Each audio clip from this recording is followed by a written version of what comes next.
Welcome to the Thursday, June 20th, 2024, public portion of the Halifax Water Board of Commissioners meeting.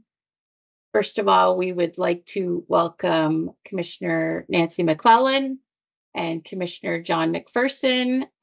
They have joined our board as of April 2024. We really appreciate their participation as public members on the board. And as well, we'd like to note our extreme thanks to outgoing board members Mimi Kolomitsev and Kostya Zaharov. They served the board well during their term as well, and we express our thanks to them. Thank you.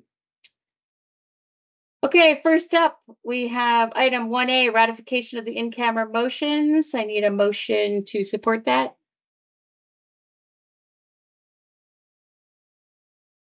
Commissioner McClellan, can you read the motion?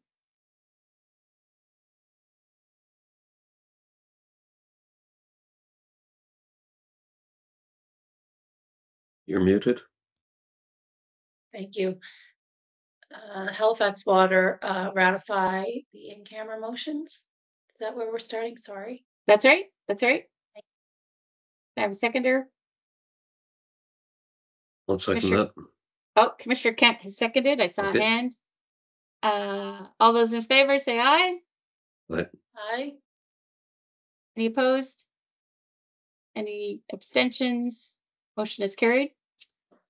Second item, 1B, approval of the order of business and approval of any additions and deletions. Can I have a motion put on the floor? Commissioner McPherson, can you read the motion? Motion that Halifax Water Board approve the order of business, approve additions and deletions. Do I have a second? Commissioner Kent is quick with the second. Any suggestions for any modifications to the agenda as presented? Hearing none, we'll call for the vote. All those in favor of the motion on the floor, say aye. Aye. Right. Aye. Any opposed? Any abstentions? Motion is carried. Item 2, approval of the minutes of the regular meeting held on Thursday, March 28th, 2024. I have a motion to be put on the floor. Moved. I move that Commissioner- Halifax Water Board approve the minutes of the regular meeting held on March 28th, 2024. Commissioner Russell, will you second? I will do that. Absolutely. Thank you. Any comments or amendments to the minutes as presented in the board package? Hearing none, we'll call for the vote. All those in favor, say aye. Right. Aye. Any opposed? Any abstentions? Motion is carried. I did not see any business arising. We'll keep going. Item 4.1, audited financial statements for the year ended March 31st, 2024. Let's put the motion on the floor and then we'll hand it over to Louis. I believe Commissioner McClellan would like to make this motion. Sure. That the Halifax Water Board approve the financial statements of the Halifax Regional Water Commission for the year ended March 31st, 2024. Do I have a seconder? I will second that. Commissioner Russell seconds. Okay, we're going to hand it over to Louis for a presentation on the audited financial statements. I think Brittany has the presentation.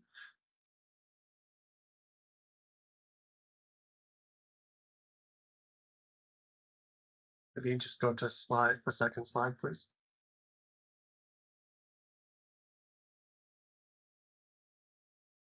So we did quite a long, Louis DeMauprin, I'm the Director of Corporate Services and CFO.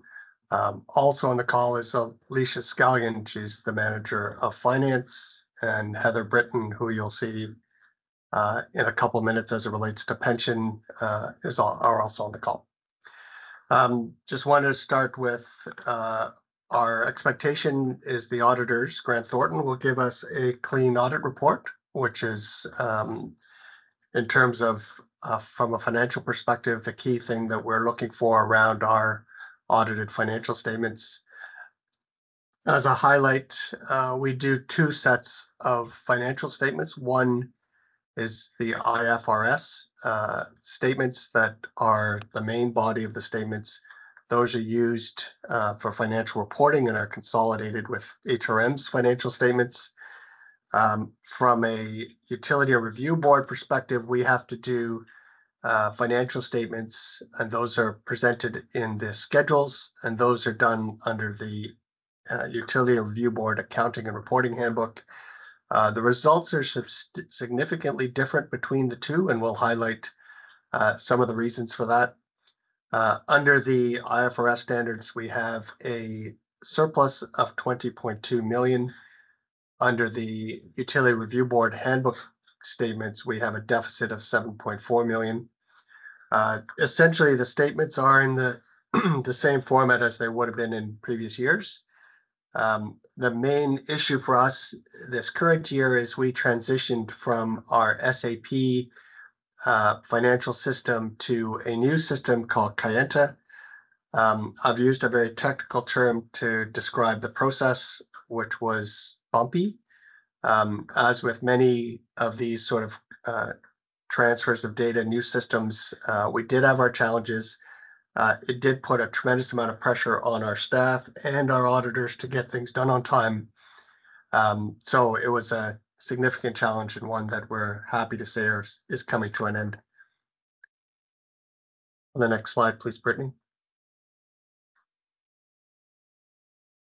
So one of the things, as Grant Thornton presented to our Audit and Finance Committee, they were more outstanding issues at the time of audit and finance than there usually are as a result of our conversion to Kayenta. One of the key issues that they were looking at was whether or not we had recorded our investment in the Kayenta system appropriately on our financial statements. We have accounted for it as an intangible asset, and we will amortize it over 10 years. They challenged us to provide additional support for that, to make sure that we're in accordance with the standards. They came back very recently saying that they are comfortable with our treatment of the asset, and that they did not require us to adjust our financial statements. So I will just run through some of the key highlights. This is essentially our balance sheet. This is the asset side of it. I always start with whether or not we have cash in the bank. And as you can see, we did have a small decrease from the prior year of $575,000, still within the range we'd expect it to be at this stage. I did reference the intangible assets that went up here by $13 million. The majority of that is our investment in the Kayenta system. The other highlight I wanted to do is the capital work in progress. As you know, we continue to push our capital program, both with the funding that we have from previous years and our current year budget. In this year, we increased our work in progress by approximately $35 million. You can go to the next slide. On the liability side, one of the first things I'd highlight is under Halifax Regional Municipality. You can see that last year we had zero payable to the municipality. In fact, it was a receivable last year. This year we have a payable. The majority of the payable relates to our cost sharing around the Cogswell program. So a significant change for us in the current year. Excuse me. Sorry, can you just go back to that previous slide, please? The other item I wanted to highlight was our long-term debt. As you know, to finance our capital, we continue to incur increases in long-term debt. The current portion in this case went down by $6 million. That has to do with the way we finance our debt and the requirement for balloon payments. The long-term portion, so more than 1 year, increased by $24 million. So the net increase is $18 million. The debt is in the same format and what we did in previous years in terms of our approvals with our board. So we followed the pattern that we were hoping to. We did see that the interest rates that we were incurring on our debt were higher than we had originally budgeted, but they're starting to settle down as we took out new debt in the current year. You can go to the next slide now, please. So this is essentially our income statement under the IFRS format. I'll just point you to the bottom line. Total comprehensive earnings went down by $26 million. The majority of that has to do with the way that the pension plan and the changes in the pension plan are showed on the IFRS statements. I'll go through in more detail on the next slides, the different components of the statements. So operating revenue went up by $17 million. The majority of that has to do with two things. Consumption went up by approximately 0.9%, which is a trend that we've been seeing throughout the year. On the water, wastewater, and stormwater revenue would have gone up as a result of two things: our new customers, and also we increased rates in December of 2022 and again April 1st, 2023. So in these financial statements, you'll see a full year results reflecting that increase. So that's a significant change from year over year. We can go to the next slide, please. On the expenditure side, a couple of things have driven our costs to be higher. We had more investment in our salaries. We talked about some of the issues that we faced that drove overtime. We saw general inflation around our repairs and maintenance. We certainly saw increases on the chemical side. We had increases in depreciation as it relates to the new assets that we're bringing on board. And then we also had more investments in our IT. So we see those key costs reflected throughout these parts.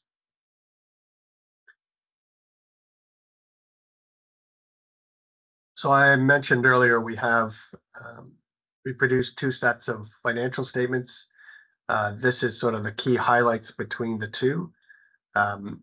So some of the way the IFRS statements would be what I would describe as more traditional accounting. The Utility Review Board statements are more on a cash basis. So you see some unusual expenses from the Utility Review Board's perspective. The most significant of those are debt principal payments, which are shown as an expense on the Utility Review Board statements. You can go to the next slide, please. So we're going to look now at the Utility Review Board statements. This is sort of the summarized version of it. We had budgeted for a $2.3 million loss. Our actual loss came in closer to $7.4 million, down from last year. But despite the increases in the revenue that we had just talked about, the increase in our costs offset those.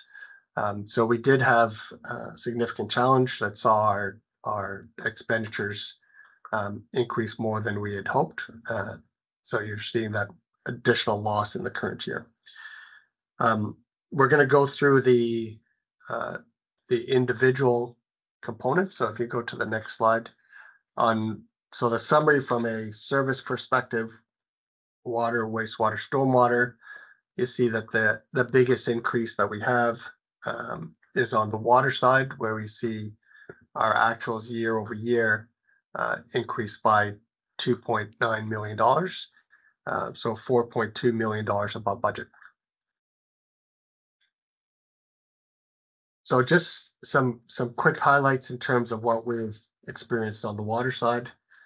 I talked about the increase in consumption. We talked about the increasing rates. From the water side, the increase in the expenditures year over year was the $8.4 million.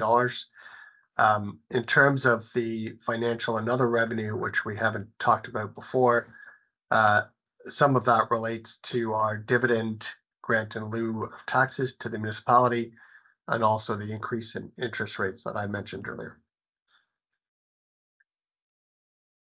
On the wastewater side, again, you'll see the increase in the revenue related to the increase in rates. The cost increases we talked about show here as an increase from the prior year of about $5.4 million. And then we had a decrease in the financial and other expenditures. One of the things that we've done is we had a significant marine vessel come into port last year. We were able to generate a significant part of our revenue there from that one transaction with them. That was in the previous year, so we didn't have that in the current year. So you'd see that reflected in lower revenues here. On the next slide, please. So on the stormwater side, again, the increase in rates. One of the things we do want to highlight is we did begin after the last rate application to begin charging the provincial government for the right-of-way, the cost of dealing with the stormwater that comes off the roads that belong to them. So that generated a significant increase in our stormwater revenue. The other costs that we had talked about, some of these costs reflect the challenges of dealing with the stormwater assets in the expanded areas that we took over last year. So we are starting to see those costs reflected in our operating loss here. Despite the loss being higher than budget, it was significantly lower than in the previous year. So one of the things that we make sure we talk about is the distinction between the regulated revenue, which is for the services that are regulated by the Utility Review Board, versus our unregulated activities. So obviously the regulated part is a significant part of our business. So we ended up with a change year over year of approximately $744,000 in terms of an improvement on the regulated side, still significantly above where our budget was. On the unregulated activities, lower from the previous years, as I mentioned, that decrease relates primarily to the one vessel that came into port.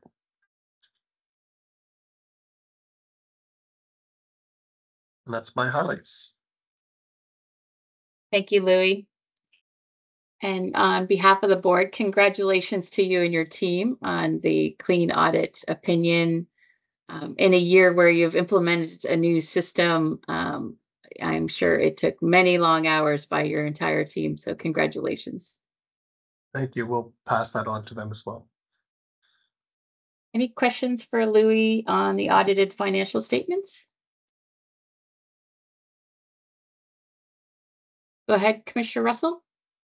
Thank you very much. It looks like we've been using Grant Thornton for a while, and I assume there is a competitive process. It looked like that in the documents to get them. One of the challenges that we've had at HRM is the same. We have been using the same auditing firm for a number of years, and it is a competitive process to get them. But the principal auditor within the firm, has that changed recently? We are looking at changing the principal auditor within the firm that we at HRM are using, and I'm wondering if Halifax Water is doing the same thing. Yes. Over the last couple of years, the previous partner retired at Grant Thornton. We've had a new partner, I think, for the last 2 years. So they regularly rotate the senior partners off the file. Excellent. Thank you. And if I may, as we deal with another item on the agenda, the appointment of the auditors, it is a regular process that we go through to have a competitive process for our auditors. Thank you. Thank you for that context, Louis. Any other questions? Okay, the motion's on the floor to approve the financial statements of the Halifax Water Commission for the year ended March 31st, 2024. All those in favor say aye. Aye. Aye. Any opposed? Aye. Any abstentions? Motion is carried. Moving on, item 4.2, the audited pension statements for the year ended December 31st, 2023. There's a motion to be put on the floor. Commissioner McClellan. Sure.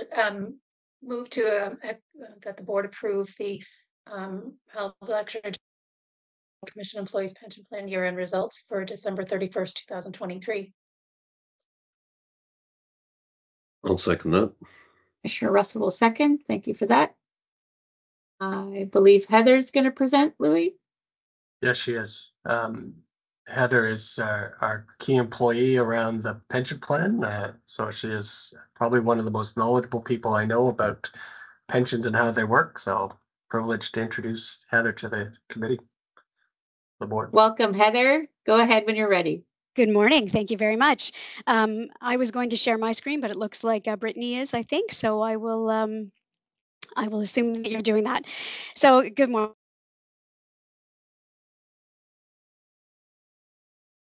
Of Halifax Water's pension plan at December 31st, 2023. So this slide just shows the surplus the plan has recorded over the past several years. So starting with December 31st, 2021, there was a surplus of 30 million. December 31st, 2022, a surplus of 21.2 million. And at December 31st, 2023, again, a surplus reported of 26.9 million. So that's good news. So what does it mean for a pension plan to be in a surplus position? Next slide, please. You can see on this slide the statement of financial position. This shows and compares the net assets available for benefits to the pension obligation, and the result is either a surplus or a deficit. So essentially, the net assets available for benefits are the value of the assets that the plan holds to pay out pensions, and it compares it to the pension obligation, what the plan owes. So as you can see, for 2023, the net assets available for benefits were 191.2 million, compared to the pension obligation of 164.3 million, which results in the surplus that was recorded of 26.9 million for 2023. The 2022 surplus was 21.2 million, as stated before. So I'm just going to walk you through a couple of slides on the net assets available for benefits and how they work, and then we'll talk about the pension obligation. So this slide is a nice little illustration that just shows the money going in and coming out of a pension fund. So the bucket represents the money that we hold to pay out pensions. And as you can see, there's employee and employer contributions going in at the top, on the top right. On the top left is our investment earnings. The Halifax Water Pension Plan is invested in the HRM Master Trust. That's an investment vehicle of which Halifax Water holds about 6.6% of the units of the Master Trust. The remainder of the units are held by the HRM pension plan and their participating employers. So that's, in a good year, money investment earnings going into that fund. On the bottom left, you'll see the benefit payments. That's payments to our retirees, the whole reason we have a pension plan. But it also reflects payments to people who have left Halifax Water. If they resign from Halifax Water, they'll go somewhere else. They might take their plan with them to their new employer or transfer it to a locked-in account. Whatever the case may be, it's money coming out of the pension plan. And the bottom right is the administrative expenses. That is our actuarial fees, our audit fees, legal, professional, any other costs incurred to run the pension plan. So next slide, please. So we're required to report on the on the changes in the assets available for benefits each year. So as you can see here, for 2023, there was revenue of 15.2 million. Expenses of 7.2 million and contributions of 8 million to result in an increase in net assets available for benefits of 16 million. Comparing that to 2022, there was only, well, I say only, but 600,000 increase in net assets available for benefits. And as you can see on this statement here, that's a direct result of the revenue line, which was only 155,000 in 2022. That's because of the unfavorable state of the markets throughout 2022. Certainly in the first 2 to 3 quarters, it did start to recover near the end of the year in 22, which is why there was a little bit of revenue reported there. But 2023 proved to be a much better year in the investment markets, and you can see it on the statement. So next statement, please. Thank you. Our next page, pension obligation. So the pension obligation at the beginning of the year was 154 million, and at the end of the year was 164.3. The pension obligation table is very much an actuarial table. The actuaries provide most of the figures on this table to us, and here's why. When an employee starts with Halifax Water or any pension plan, as soon as they make a contribution to that pension plan, the pension owes them something, but it doesn't owe it to them right now or even tomorrow. It owes it to them at some point into the future. So what the actuaries do is they come and they make a series of assumptions around interest rates, discount rates, mortality tables, age at retirement, a series of assumptions that they apply to our membership data to determine the value of that future obligation. And then they bring it back to the present day to compare it to the net assets that we have to determine if the plan is in a surplus or deficit position. As you may recall from the statement of statement of financial position on the first slide, we are in a surplus position of 26.9 million at the end of December 2023. Next slide, please. So in summary, the pension plan did receive a clean audit opinion. As mentioned, the kind of global investment markets did recover since 2022 and recovered nicely throughout 2023. And the first quarter of 2024 master trust returns are looking favorable, as you will see in, I think, one of the investment reports that was included with the board package. The next actuarial valuation is scheduled for January 1st, 2025. And what that means is the actuaries will be coming back to us with all of their assumptions that they'll be using in that next valuation. We'll spend the next 6 months providing them with all of the membership data that they need to perform their analysis, and they'll come back with a full actuarial valuation probably just around a year from now. So that's it. I'm happy to answer any questions. Thank you, Heather, and congratulations again on a clean audit opinion. Thank you. You and the rest of Louie's team have worked very hard on this. Thank you. Go ahead, Commissioner McPherson. Thank you, Madam Chair, and that is a great report. I just have a question, and it may, hopefully, Heather, not be unfair to you as opposed to actuarially, but as my understanding is that Halifax Water has been in a hiring mode, which presumably brings in younger workers, which would change the demographic of the workforce to hopefully a younger median age. Is that likely to have a positive impact on the pension over time? That's a great question. I would certainly, when you think about a younger demographic, I mean, you have more money coming in, more contributions coming in, and then there's all the actuarial work done around the obligation that impacts as well. I certainly would think it would have a positive impact on the plan. Louis, did you want to add anything to that? Happy to. I was just going to say that at the January 1st, 2025 is our next valuation. So I think we're going to get a clearer sense in terms of how the new employees have affected the plan. So I'm not always convinced that when we hire new employees, they always come in that much younger than the rest of us, but it's one of those challenges, and we'll see how it directly affects the plan over the next 6 months or so. Thank you. Any other questions for Heather or Louis?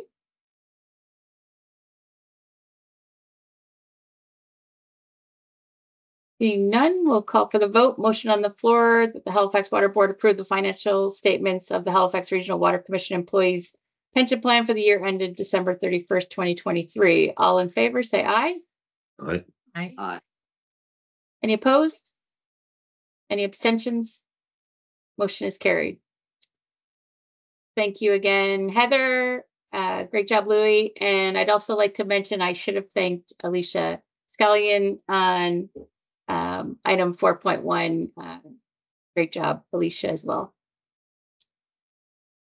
Okay, moving on. Sorry, go ahead. Moving on, item 4.3, capital results of the year ended March 31st, 2024. Is this you, Louis? Yes, please. I'm wondering if someone can call up the report. There's one particular table I just wanted to speak to. You want the motion on the floor first? There, I don't think this one Presentation. requires a motion. It's, Okay. sorry. Oh, yes, right. Sorry. Words up. Thank you, Commissioner Kent. Or if you can just, I think it's page 3 of this. Yeah, just a little further back. There we go, right there. So this is the summary of the more detailed report that is attached. What it shows is that we had approximately $382 million in approved capital. So that's capital that's been approved by our board. As of the end of the previous year, we had spent approximately $78 million of that. In the current year, 23-24, we spent a further $98 million. So in total, $176 million has been spent of that budget. That leaves approximately $206 million remaining to be spent.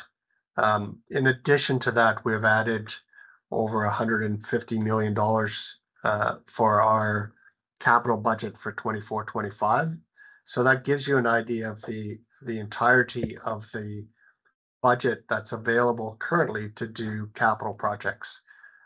We still would require specific approvals on individual items.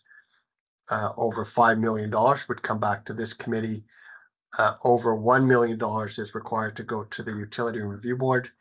That is one of the significant tasks that we go through getting our capital approvals.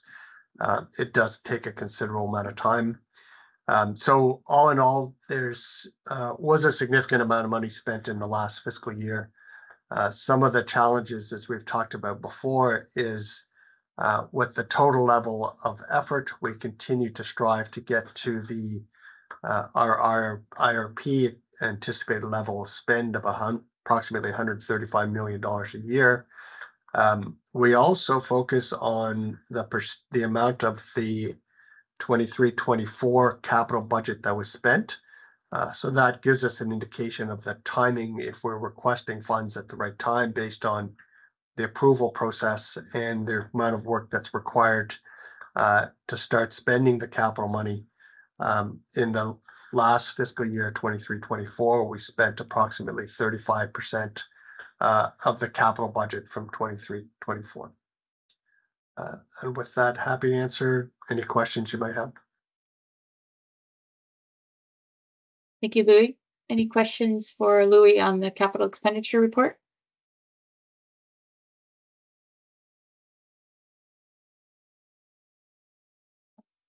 Thank you, Louis.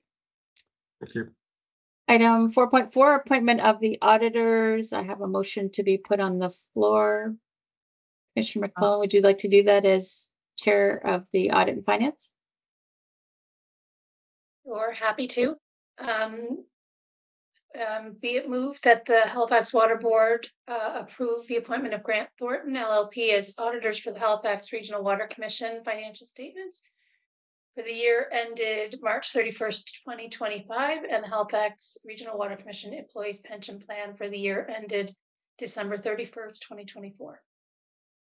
I'll second that. Okay, Commissioner Russell will second that.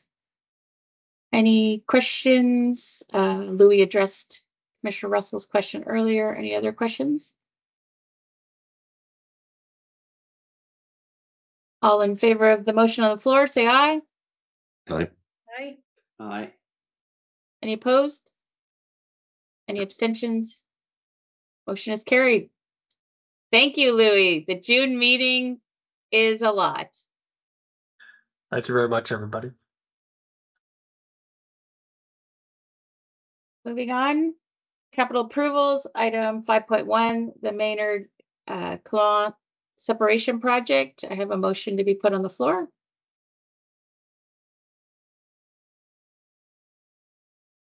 I'll put that on the floor, Madam Chair. Thank you.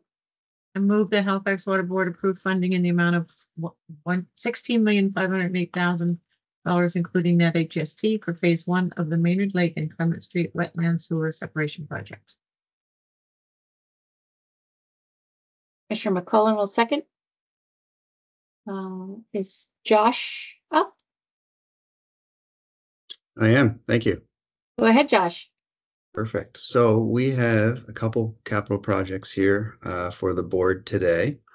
My name is Josh DeYoung, Director of Capital Engineering and Infrastructure, and we have some staff from our respective groups on the call here, that can speak to some of the details of these projects. I just wanted to kind of preamble that these two projects both are planned for construction in the 25 season, so next year. And the rationale for bringing them at this point is it's some of what Louis mentioned related to UARB processes, where we anticipate, based on the dollar value and the complexity of these projects, that they may invoke their paper hearing process, which we've seen on other projects to take between 3 up to 6 months at times. So we're hoping that we move through this process and we can get those off to the UARB, work through that process into the fall tender, and then be set up for a construction season next summer. So that's something that we've discovered in the past couple of years with the paper hearing process becoming more common. So with that, I've got, I think up first is 5-1. So that's the Maynard Clement Separation Project. So I've got Heather Miller and Megan Wojcinski are available. So two staff members for us that work quite a bit on these projects over the years. And you guys get the summary report and kind of a quick 3 or 4 page screenshot, but there's many hours and meetings and lots of effort that goes into developing those reports. So Megan, there you go. There's Megan. So if Megan, you want to give a high level introduction? I see a couple hands. I don't know if folks want to ask questions, or do you want to get the presentation first? Yeah, we'll do let Megan first. Let them go first. Sounds good. All right. Well, thank you, Josh. Good morning, everyone. As Josh said, my name is Megan Wojcinski. I'm a project engineer within the infrastructure, planning infrastructure group, and I am basically the project manager for this group, for this project. So the Maynard Lake Clement Street wetland is located in Dartmouth. The general project location consists of starting at the ocean in Dartmouth Cove, going up Old Ferry Road to Maynard Lake, and then extends to the east from the intersection of Portland and Old Ferry Road, down Boston, through some backyards and Rodney Road, through the school to the Clement Street wetland area. In order to remove the lake and the wetland from the existing combined system, which is pumped and treated or overflows into the ocean, we have to build a new stormwater pipe. So this new stormwater pipe has to follow the general route it is now, and will outflow to the ocean without being pumped and treated or overflowing with the combined system. The reason why this project is here is because it was identified in the infrastructure master plan in order to reduce the frequency and volume of combined system overflows to support growth. So since this project supports growth, it is 95% funded through the regional development charges. As Josh said before, we're coming today to ask for construction funding for phase 1. Phase 1 being from the ocean all the way up Old Ferry Road to Maynard Street to Maynard Lake to construct in 2025, anticipating a longer 3 to 6 month review period with the URV. We're coming now to ask for that funding. So happy to answer any questions about the project. Thank you, Megan and Heather, for attending. All the hands went down. Oh, Commissioner Kent. Thank you. Thank you, Megan. Just help me understand the process that's required for the Portland Street piece down through behind properties, and then it crosses another sort of large empty space, and then it crosses what looks like is probably the school. Just help me understand how that will go for those residents and who owns those pieces of land. All right. Yes. So that portion is part of what we call would be phase 2. So would follow in through phase 1. So generally there is an existing pipe there now. and that we would be putting another pipe beside it. So as we went through the record drawing review, we actually found an abandoned pipe. So with additional investigations through our operations department, we're trying to assess what that condition is. Because if there's any portion of that pipe we can reuse, that means there's less disruption for the residents. There's less construction work, and it's going to go faster, and it's going to be less than typical construction. So in terms like, yes, there is that yellow line highlights there's already a pipe right there. There's some easements in place. A lot of the off-street work does have an adjacent abandoned system that we are investigating to see if we can reuse it in the hopes to have the best possible solution for phase 2. And subsequent to that, when it gets to the wetland, what would be expected to be going into that wetland? In terms of the wetland, we won't, the wetland outlets kind of behind Clement Street and then enters in. So in terms of any construction, that's a dedicated feed. So it's just the wetland until it gets to the right of way of Clement Street. So at that point, we would be in the right of way separating it. So it's just the wetland in a single pipe. And what would be coming out of that pipe? Are you asking about like the flow or like the quality of the water? Is it just water? Is there effluent in the water? And from the wetland, the wetland is just stormwater and flow from the wetland. There isn't any wastewater that gets into the wetland. Wastewater would eventually hit that outflow in the street at Clement.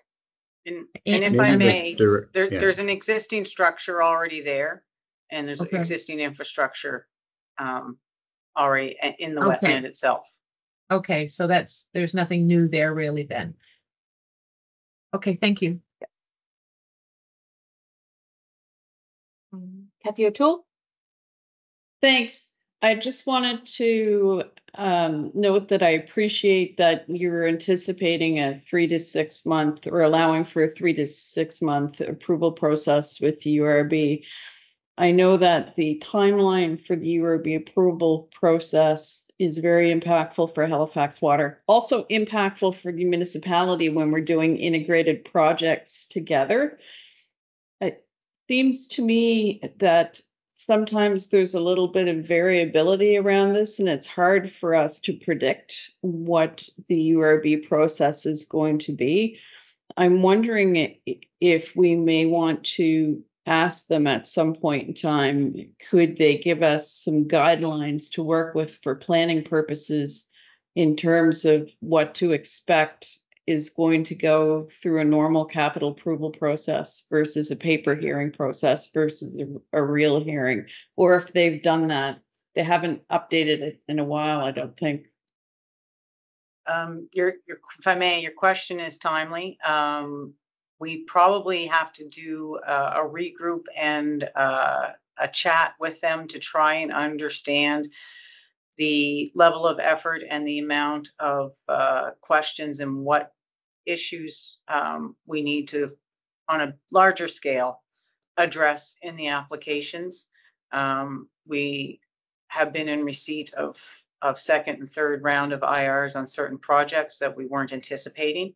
And so we want to try and get out ahead of that. We've most recently found, Reed did at the start of the year, that anything over 5 million is going to trigger a paper hearing.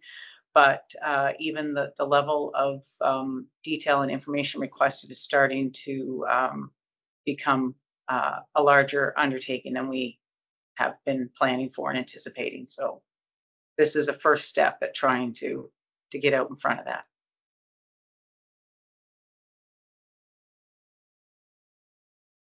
Does that answer your question, Kathy? It does. Thank you very much. Okay, any other questions for Josh, Megan, or Heather?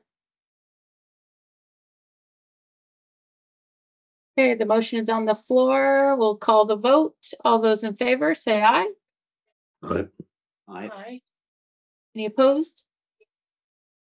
Any abstentions? Motion is carried. Item 5.2, Raymond Street and Walker Street Infrastructure Project. I have a motion to be put on the floor. I can do that. Go ahead, Commissioner Russell. Thank you. I move that the Halifax Water Board approve the stormwater, water, and wastewater infrastructure upgrades in the Raymond Street, Dartmouth area at a total project cost of $7,053,000, including net HST. I'll second. Commissioner Kent has seconded. Thank you. Over to you, Josh. Thank you. I've got, I see Andrew just popped up there, and we have Andrew Snow is a project engineer in our infrastructure engineering group, and he's accompanied by Renee Roberts, the manager of that group. So they're going to brief you on the Walker Raymond infrastructure project. Yeah, thanks, Josh. Good morning, everybody. Like Josh mentioned, I'm the project manager for this project. Been working on it for a couple of years now throughout the design phase. So I'll just give a quick overview of the project, and then we can open it up for some questions. So this project was initiated by the Halifax Water Stormwater Replacement Program, which reviews different stormwater culverts throughout the Halifax water system and determines what ones need to be replaced. So the original analysis of this area was done in 2009 by SNC Lavalin, and they discovered that there were numerous spots in this segment of pipe that were in very poor condition. So we got Englobe on board through a competitive RFP process, and they've been working on the design to replace this certain segments of pipe in this area. You can see that highlighted in the red, where a lot of this corrugated steel pipe is in bad condition. So during the preliminary design phase, we also did some study on the water and wastewater assets in this area and realized those were a lot of that was past its suitable life, and there was numerous breaks in the water pipe. And to help align the infrastructure in the street better, we decided to include those assets in the design as well. We've been working with HRM on this one, so they have agreed that they're going to do some streetscaping, and we'll split some of the reinstatement work 50-50 as a usual. Cost share agreement would be put in place for this. The plan is to complete the design by the fall, and like Josh said, give us some time to get approvals from the NSU ARB, and then construction would start up after the tender process in the fall. Construction would start in 2025 in the spring. And that's the project in a nutshell. So thank you, Andrew, Renee, no and problem. Josh. Any questions for the engineering team?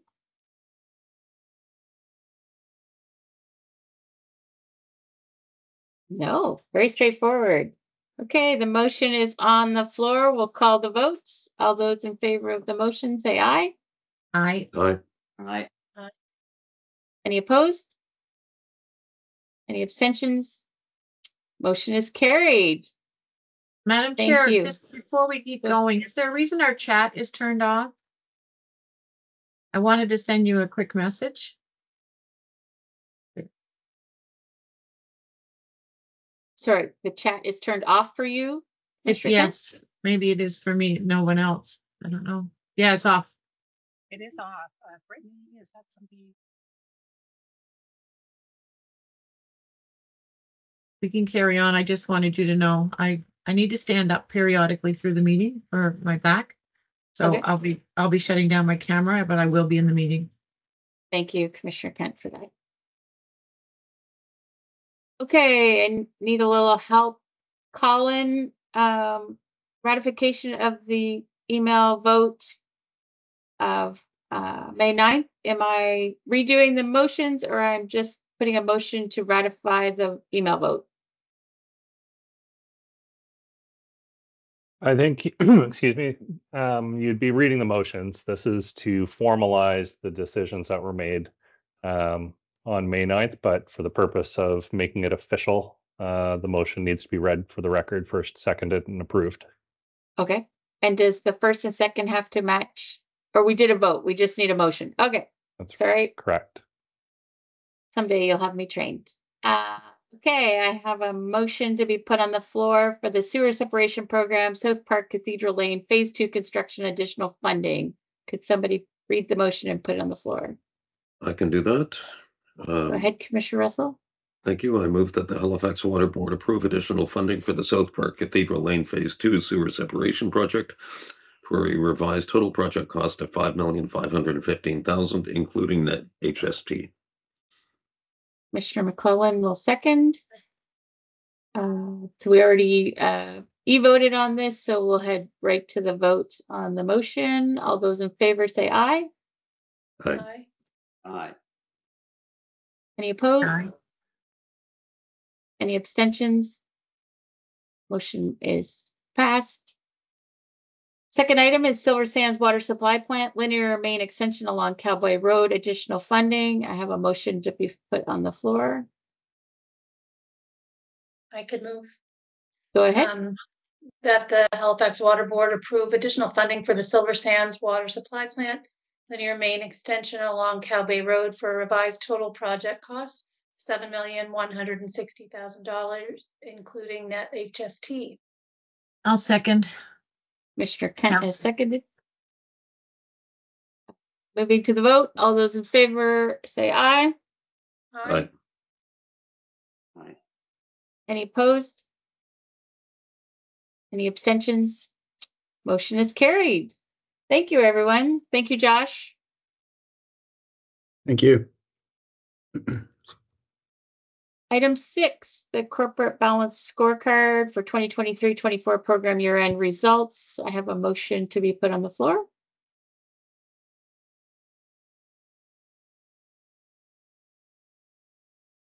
I can move that the Halifax Water Board approve the corporate balance scorecard results for the 2023-24 fiscal year.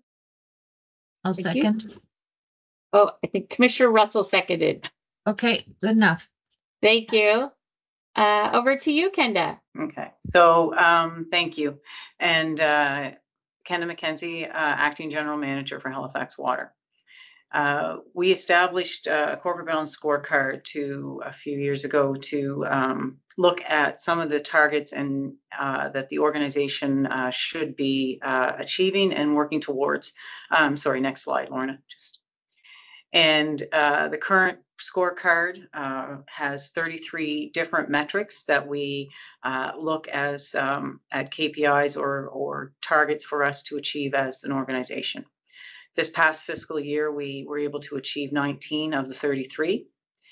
And when we look at the different metrics, this program helps inform and provides for a financial incentive to staff through an organizational award. And we have criteria set for that. And so I'll get into that in a bit, but I just wanted to touch on, and you can see in your package, there is a spreadsheet table that has information on the metrics that we did achieve and the metrics that we did not achieve. And so these are listed and they are grouped based on our annual business plan. So next slide, please. So when we look at whether or not the Organizational Performance Award will be provided to staff, we have 12 of the 33 performance measures that we see as critical and touching the different aspects of the organization. And the program is set to pay for itself. And that means that the operating expense revenue ratio has a set target. And if that's not achieved, then the financial ability is not there to provide for that award. And unfortunately, this year, that target was not met. And so therefore, the financial piece to fund the award cannot be made available. The other gateway target that we have is related to safety and the number of lost time incidents that we experience in the year. I'm pleased to provide an update that we did meet that target, and we have annually been reducing that by 0.5.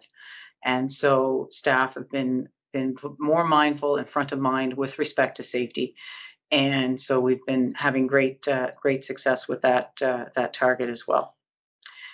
The other criteria in determining whether or not the organizational award is provided, we have a threshold of 7. So of the 12 performance measures, we have to achieve those 7 of those. And so we did achieve 8 of the 12, but again, we needed to achieve the both of the 2 gateway indicators. And then there's just a note about eligibility for employees. So they have to be working here for a minimum of 9 months during the fiscal year in order to be eligible. Next slide, please. And just if we had been successful in achieving both the gateways, this is just an overview of how the award is calculated. And it's prorated based on the number of measures that are met.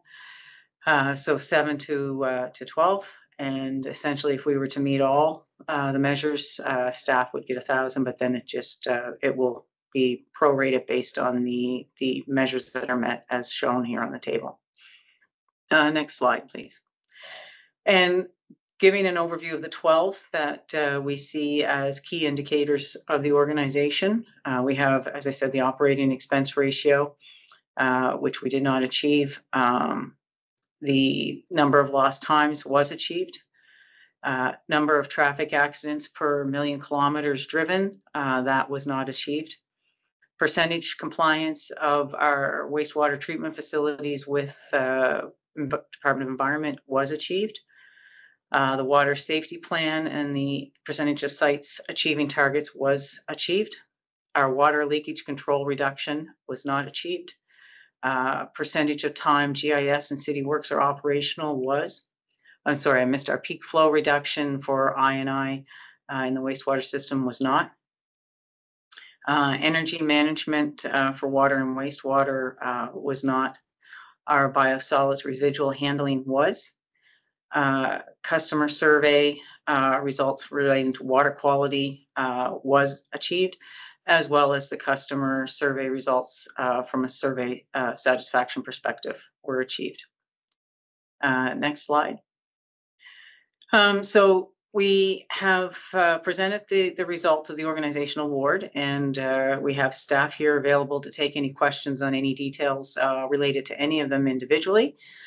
We do have targets set for this coming fiscal that were presented in March to the board in anticipation of setting those for April 1st moving forward. We do want to get into a deeper review of the corporate balance scorecard for future years, but we do have the one set for this current fiscal that we're in. So we may you may see something different come next March on how the targets are set or how the program is structured, but we'll be working on that. And the next steps as well, we do have to prepare our accountability report to present to Halifax Regional Council. And so we'll be working on pulling all the pieces, and this being one of them, together in order to make that presentation to Regional Council.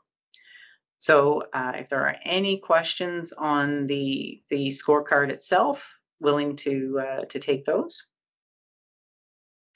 Thank you, Kenda. And I would just like to say, on behalf of the board, we'd like to express our sincere appreciation for the hard work and dedication of every member of the Halifax Water organization. Performance measures serve the organization well to align their contributions and every team member behind measurable targets. And the lack of meeting the gateway target should not be perceived by anyone as a lack of the staff's commitment to our long-term success. So we want to acknowledge that. This award is just one of many ways Halifax Water works to show our employees appreciation for their long-term commitment. And we don't often focus enough on the efforts of our employees. So the board would like to pause right now and put it in the public record that we acknowledge and appreciate the long hours and extreme measures that the staff undertook to support our customers and the residents of HRM during a year of so many challenges. So Kenda, please pass our thanks and appreciation on to all members of your team.